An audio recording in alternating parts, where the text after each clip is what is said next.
অনুষ্ঠিত কৰিছো। এটা হল আমাৰ নতুন জালুকবাৰী সমষ্টি আৰু আনটো হল যিখিনি পুৰণা অঞ্চল জালুকবাৰী সমষ্টিৰ পৰা বৰ্তমান কমলপুৰ আৰু হাজো শুৱালকুছি সমষ্টিত সংলগ্ন হৈছে। সেয়েহে 2024 চনতো আমি দুখন সম্বৰ্ধনা সভাৰ আয়োজন কৰিছিলোঁ আৰু এইবাৰো আমি দুখন সম্বৰ্ধনা সভাৰ আয়োজন কৰিম।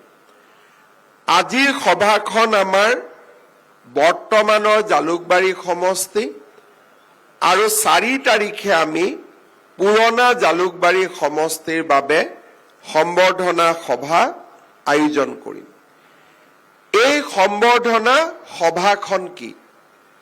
জালুকবাৰী সমষ্টিৰ HSLC মেট্ৰিক পৰীক্ষা আৰু হায়াৰ ছেকেণ্ডাৰী পৰীক্ষাত প্ৰথম ডিভিজন, ষ্টাৰ নম্বৰ আৰু ডিষ্টিংশ্যন নম্বৰ পোৱা ছাত্ৰ ছাত্ৰীসকল আৰু হায়াৰ ছেকেণ্ডাৰী পৰীক্ষাত প্ৰথম ডিভিজন, ষ্টাৰ নম্বৰ আৰু ডিষ্টিংশ্যন পোৱা ছাত্ৰ ছাত্ৰীসকলক আমি সম্বৰ্ধনা জনাম।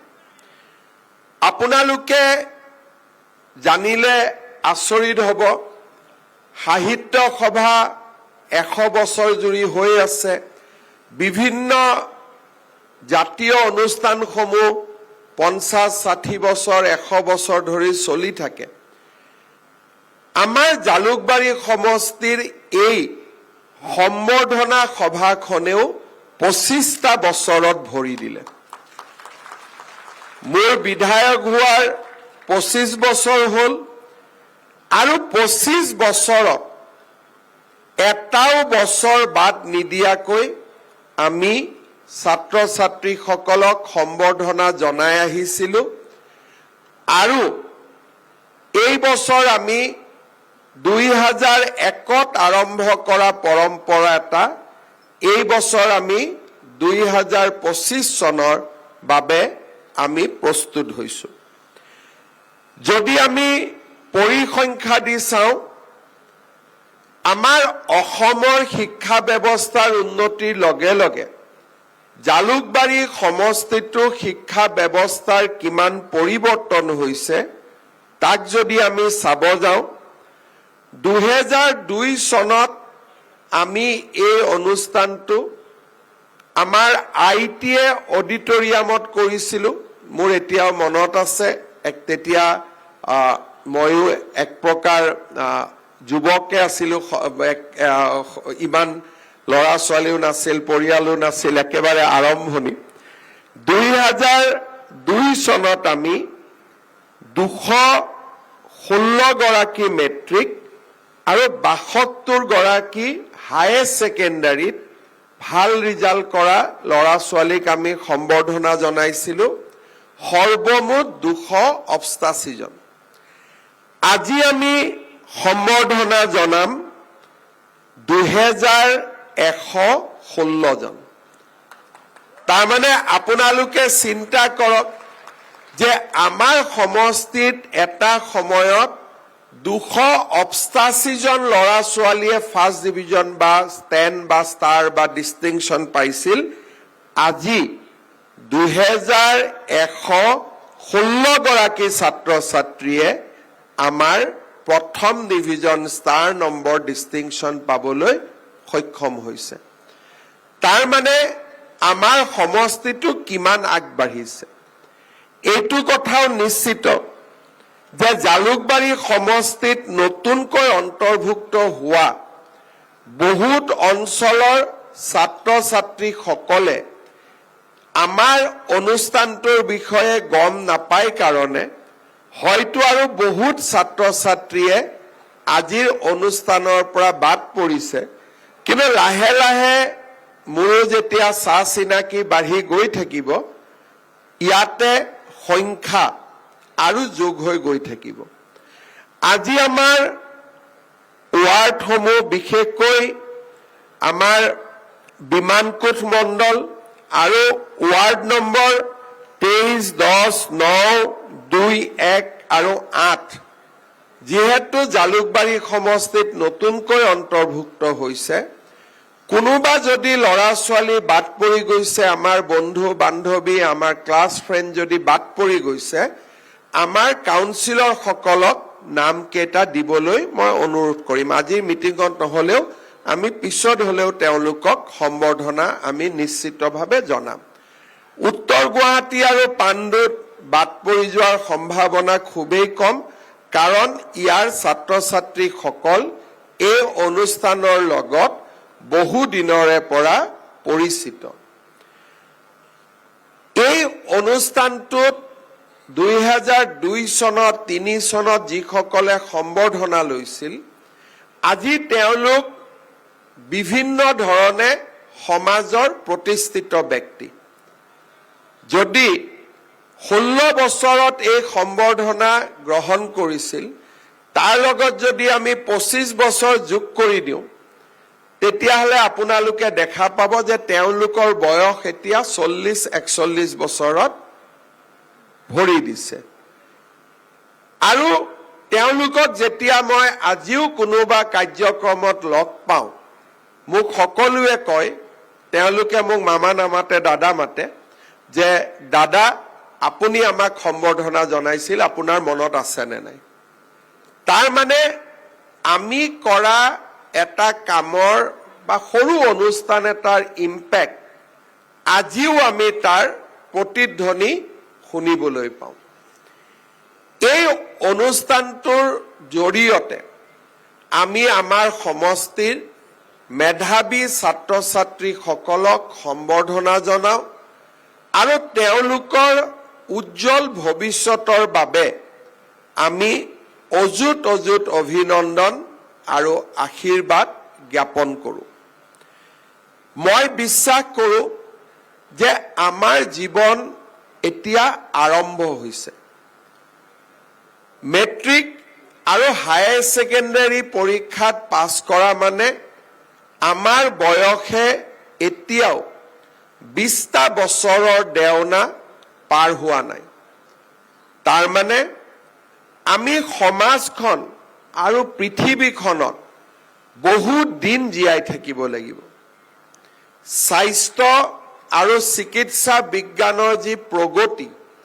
সেই প্ৰগতিৰ লগত যদি মই আমাৰ নতুন চাম ল'ৰা ছোৱালীক তুলনা কৰোঁ তেতিয়াহলে লাইফ এক্সপেক্টেন্সি আমি কিমান দিন জীয়াই থাকিম আপোনালোকৰ বাবে সেই সংখ্যা 90 বছৰ হ'বগৈ আজি অসমত আমাৰ 70 বছৰত যদি লাইফ এক্সপেক্টেন্সি বুলি আজিৰ সমাজত কওঁ 60 বছৰ 50 বছৰ 70 বছৰ পিছত ই গৈ 90ত ভৰি দিব কাৰণ এতিয়া মানুহে বেমাৰৰ ওপৰতো জয় কৰিব পাৰে কেনেকে এতিয়া পৃথিৱীত ইমান ডাঙৰ পৰীক্ষা আহিছে মই যদি মোৰ জিন বিলাক পৰীক্ষা কৰোঁ জেনম বা জেনেটিক ষ্টাডি কৰোঁ মোৰ শৰীৰটোৰ বিভিন্ন কিমান মোৰ জেনেটিক কি বেমাৰ আছে কি বেমাৰ নাই মই সৰুতে তাক পৰীক্ষা কৰিলে কোন বছৰত মোৰ কি বেমাৰ হ'ব পাৰে জেনেটিক ষ্টাডিজৰ দ্বাৰা মোৰ কেন্সাৰ হোৱাৰ সম্ভাৱনা আছে মোৰ টাইফয়েড হোৱাৰ সম্ভাৱনা আছে মোৰ হাৰ্টৰ এটেক হোৱাৰ সম্ভাৱনা আছে এই গোটেই বস্তুবিলাক জেনেটিক ষ্টাডিয়ে বা ইয়াৰ পৰীক্ষাই আমাক একেবাৰে যেনেকে আমাৰ আগতে জ্যোতিষীয়ে কুস্তি দিছিলে গোটেই জীৱনটো লিখি দিছিলে তেনেকে কোন বছৰত আমাৰ কি বেমাৰ হ'ব পাৰে আজিকালি চিকিৎসা বিজ্ঞানেও কুস্তি এখন আমাক দিব পাৰে সেয়েহে মানুহে যাক লিখিব যে এওঁৰ ডায়েবেটিক হোৱাৰ সম্ভাৱনা আছে হোৱাৰ পিছত চেনি বাদ নিদিয়ে হোৱাৰ আগতেই চেনি বাদ দিব তাৰ মানে চিকিৎসা বিজ্ঞানৰ অভূতপূৰ্ব উন্নয়নৰ বাবে আমাৰ আজি সম্বৰ্ধনা জনোৱা বা তেওঁলোকতকৈ সৰু বা 2 বছৰ 3 বছৰ ডাঙৰ ল'ৰা ছোৱালীৰ জীয়াই থকাৰ এভাৰেজ এজ 80-90 বছৰলৈকে লৈ যাব। তাৰ মানে আমি পৃথিৱীত কিমান দিন জীয়াই থাকিম? একোজন ল'ৰা ছোৱালীক আজি যি আমি সম্বৰ্ধনা জনাইছো, আমি another 70 years, maybe more, আমি ইমান দিন জীয়াই থাকিম। এতিয়া আমাৰ জীৱনকালত, মোৰ বয়স 56, মোৰ জীৱনকালত মই কিমান পৰিৱৰ্তন দেখিলো। আমাৰ জীৱনকালত সৰুতে আটাইতকৈ আমাৰ বাবে ডাঙৰ মাধ্যম আছিল ৰেডিঅ'। আমি ক্ৰিকেট খেলাৰ কমেণ্টৰীও ৰেডিঅ'ত শুনিছিলো, বৰদলৈ ট্ৰফিৰ কমেণ্টৰীও ৰেডিঅ'ত শুনিছিলো, আৰু ৰাতিপুৱা ঘৰত আমি ৰেডিঅ'টোৰ পৰা বৰগীত শুনিয়ে, তেজৰে কমলাপতি শুনিয়ে আমাৰ জীৱন আমি আৰম্ভ কৰিছিলো। 1982ত প্ৰথম আমি ব্লেক এণ্ড হোৱাইট টিভি দেখা আৰম্ভ কৰিলো। আমাৰ জীৱনৰ পৰিৱৰ্তন মই কথা কৈছো। ব্লেক এণ্ড হোৱাইট টিভি দেখিলো, তাৰ পিছত 2-এজনৰ ঘৰত কালাৰ টিভি দেখা পোৱা আৰম্ভ হ'ল।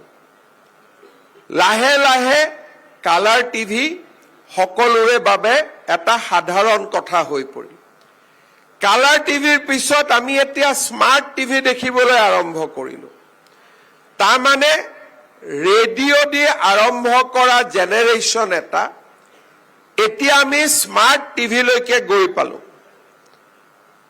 টেলিফোন কৰিবৰ কাৰণে যাৰ ঘৰত টেলিফোন থাকে, আমি চৰকাৰী ইঞ্জিনিয়াৰ প্ৰফেচাৰৰ ঘৰতে আগতে টেলিফোন থাকিছিল, 1-1.5 কিলোমিটাৰ খোজকাঢ়ি আমি সেই পৰিয়ালটোলৈকে গৈছিলো আৰু আমি সুধিছিলো যে খুৰা ফোন এটা কৰিব পাৰিম নেকি?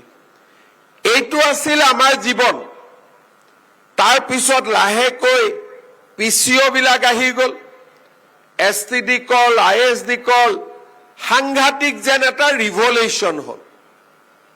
তাৰ পিছত পুতুং কৰি হাতত মোবাইল আহি গ'ল। মোবাইল আহি যোৱাৰ লগে লগে এপল 16, 15, 14 নতুন ৰিভলিউচন আৰম্ভ হ'ল। ইনষ্টাগ্ৰাম, ফেচবুকৰ নাম নুশুনা আমাৰ জেনেৰেশ্যনটোৱে ইনষ্টাগ্ৰাম, ফেচবুক, ৰীল আদি দেখিবলৈ আৰম্ভ কৰিলে। আৰু তাৰ লগত কম্পিউটাৰ নেদেখা, মেনুৱেল টাইপিং কৰা, আমি আগতে টাইপ কৰিলে খটক মেনুৱেলি টাইপ কৰাইছিলো আমাৰ যিবিলাক প্ৰয়োজন আছিল। মেনুৱেল টাইপিং কৰা জেনেৰেশ্যন এটাই আজি লেপটপ, টেবলেট, আমি কম্পিউটাৰ দেখিলো। দীঘলকৈ চিঠি লিখি, খুৰা, মামা, কাজিনলৈকে দীঘলকৈ চিঠি লিখা জেনেৰেশ্যনটোৱে আজি আমি ইমেইলৰ পৰা ওপৰত গৈ Facebook messenger, WhatsApp, signal, Telegram, কৈ শেষ কৰিব নোৱাৰি, বটিন, যিমান কৈ থাকো। তাৰ মানে আমাৰ জীৱনত যিমান পৰিৱৰ্তন হ'ল, আপোনালোকৰ জীৱনত আজি মেট্ৰিক, হায়াৰ ছেকেণ্ডাৰী পাছ কৰা জীৱনত কিমান ডাঙৰ পৰিৱৰ্তন হ'ব পাৰে। ডাক্তৰ দেখা নাপাম, হস্পিটালত আমি যাম, ৰবটে আমাক চাৰ্জাৰী কৰিব। কেইদিনমান আগতে মই জাপানত গৈছিলো ছেমি কণ্ডাক্টৰ কোম্পানী চাবৰ বাবে। অজস্ৰ ডাঙৰ company, lakh lakh chips produce হৈ আছে, কৰ্মচাৰী কিমান? 100 জন। মই বোলো ইমান কম কৰ্মচাৰীয়ে ইমান ডাঙৰ অনুষ্ঠান। মোক ভিতৰত লৈ যাওঁতে মই দেখিলো যে ৰবটে চিপছ উঠাইছে, ৰবটে পেকিং কৰিছে, গোটেই কামবিলাক ৰবটে কৰি আছে, মানুহজনে মাত্ৰ বহি চাই আছে। বহুত দূৰত যাব নালাগে। কেইদিনমান আগতে গুৱাহাটী মেডিকেল কলেজত আমি ৰাবাটিক সাৰ্জাৰী আমি আৰম্ভ কৰিছিলোঁ। ডক্টৰজন পেচেণ্টৰ ওচৰত যাব নালাগে, পেচেণ্টৰ পৰা দূৰত এটা কণ্ট্ৰল ৰুমত ডক্টৰজন বহি থাকে আৰু ডক্টৰজনে কমাণ্ড দি থাকে, ৰাবাটে গৈ সাৰ্জাৰী কৰে। হাতেদি কেঁচি কাটা কাটি ডক্টৰে হাতেদি কৰিব নালাগে, ৰবটছে গৈ পেলাই সাৰ্জাৰী কৰে। তেতিয়া মই ডক্টৰজনক সুধিছিলোঁ যে আপুনি এতিয়া 200 মিটাৰ ডিষ্টেন্সত আছে, ভৱিষ্যতে আমেৰিকাৰ পৰা বহি আপুনি এই কামটো কৰিব পাৰিব নেকি? নাই। তেতিয়া তেওঁ কৈছিলে যে 100 মিটাৰ দূৰৰ পৰা যিটো কাম মই কৰিব পাৰোঁ, সেই কামটো মই আমেৰিকাৰ পৰাও কৰিব পাৰোঁ, খালি মাজত লাইনটো ভাঙি যাব নালাগে। তাৰমানে 5G, 6G, 7G যেতিয়া মোবাইলৰ ডেভেলপমেণ্ট হৈ থাকিব, ডক্টৰে আমেৰিকাৰ পৰা বহিয়ে দেখা পাব যে লিভাৰটো ক'ত, কিডনীটো ক'ত, তেওঁ তাৰ পৰা কমাণ্ড দিব আৰু গুৱাহাটী মেডিকেল কলেজত সাৰ্জাৰী হ'ব।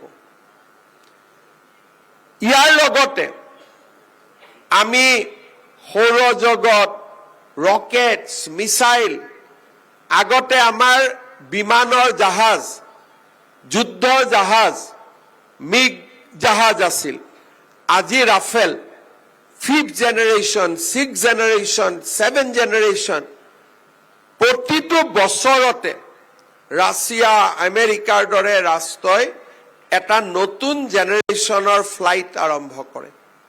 যেনেকৈ এপলৰ মডেলবিলাক চেঞ্জ হৈ থাকে, বিমানৰ মডেল চেঞ্জ হয়, হস্পিটেলত চিকিৎসা কৰা ইকুইপমেণ্ট চেঞ্জ হয়, কমিউনিকেশ্যন ডিভাইচ চেঞ্জ হয়। এয়াৰ, অগমেণ্টেড ৰিয়েলিটি, আজি আমি একোৱেই কৰিব নালাগে, আমি AR, VRৰ সুযোগ লৈ স্ক্ৰীনত যিকোনো কথা আমি দেখুৱাব পাৰোঁ।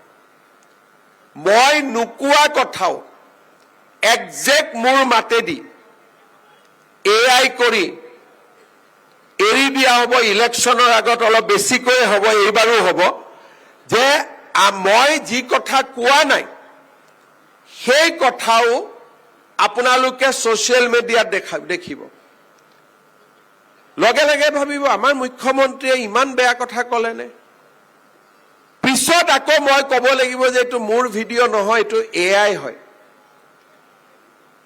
এথিক্স, যেতিয়া বিজ্ঞানে ইমান আগলৈকে গুচি যায়, তেতিয়া প্ৰয়োজন কি হৈ পৰে?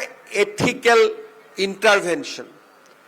আজি যদি ডাঙৰ টেলিভিশ্যনবিলাকে AI জৰিয়তে প্ৰধানমন্ত্ৰীৰ নামত এটা ভাষণ দেখুৱাই দিয়ে, মানুহেতো বুজি ল'লে, শুনি ল'লে, সেইমতে গুচি গ'ল।